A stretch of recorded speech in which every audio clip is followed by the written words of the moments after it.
जय श्री कृष्णा। आज हम बात करने वाले हैं भगवत गीता के अध्याय 6 की, जिसे ध्यान योग के नाम से जाना जाता है। यह अध्याय हमें सिखाता है कि कैसे हम अपने जीवन में ध्यान, अनुशासन और कर्म का सही संतुलन बना सकते हैं। खासकर यह वीडियो स्टूडेंट के लिए बेहद उपयोगी है। तो आज हम सीखेंगे इस अध्याय की कुछ ऐसी सीख जिसे हम अपने पढ़ाई और जीवन में लागू कर सकते हैं। तो अंत तक बने रहिए, क्योंकि आखिरी सीख आपके जीवन को बदल सकती है। भगवान श्री कृष्ण कहते हैं कि आत्म अनुशासन के बिना किसी भी लक्ष्य को प्राप्त करना असंभव है। यह सीख छात्रों के लिए सबसे महत्वपूर्ण है। क्या है आत्म अनुशासन? आत्म अनुशासन का महत्व है कि अपने समय और ऊर्जा को सही दिशा में लगाना, जैसे हर दिन तय समय पर उठना, नियमित पढ़ाई करना और समय बर्बाद करने वाली चीज़ों से बचना। हर दिन एक टाइम टेबल बनाएं, सोशल मीडिया का इस्तेमाल कम करें, पढ़ाई और आराम का संतुलन बनाए रखें। अगर आप भी अपने जीवन में आत्म अनुशासन लाते हैं तो सफलता आपके कदम जरूर चूमेगी। ध्यान मन को शांत और स्थिर करने का सबसे अच्छा तरीका है। आजकल पढ़ाई का दबाव और परीक्षा का तनाव और डिस्ट्रैक्शन से ध्यान भटक जाता है। क्यों जरूरी है ध्यान? ध्यान हमारे मन को शांत करता है और एकाग्रता बढ़ाता है। भगवान श्री कृष्ण कहते हैं कि ध्यान करने वाला व्यक्ति हर परिस्थिति में स्थिर रहता है। स्वामी विवेकानंद ने ध्यान का अभ्यास करके न केवल अपनी मानसिक स्थिति को बढ़ाया, बल्कि दुनिया को प्रेरित भी किया।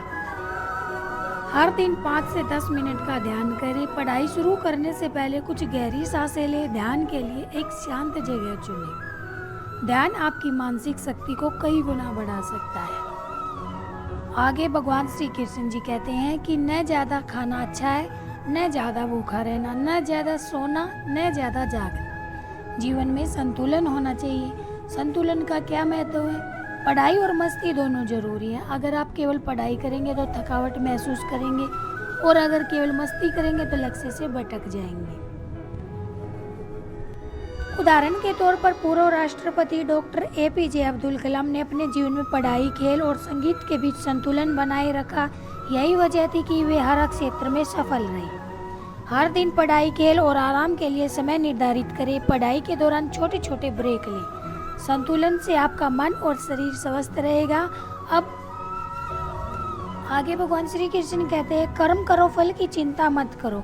यह सीख परीक्षा की तैयारी करने वाले छात्रों के लिए बहुत जरूरी है। जब आप फल की चिंता करते हैं तो आपका ध्यान कर्म से हट जाता है, जिससे तनाव बढ़ता है और काम का स्तर गिरता है।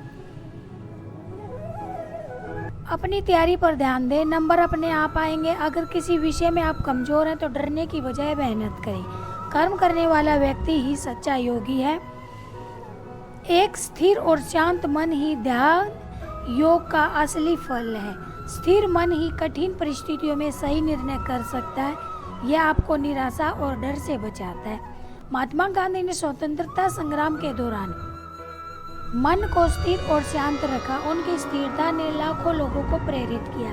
नेगेटिव सोच और डर से बचे, खुद पर भरोसा रखें और हर परिस्थिति का सामना शांत मन से करें। यदि हम इन सीखों को अपने जीवन में अपनाएंगे तो न सिर्फ पढ़ाई में बल्कि हर क्षेत्र में आपकी सफलता जरूर होगी। हमारे साथ इस अध्याय की खोज में जुड़े रहने के लिए धन्यवाद। राधे राधे।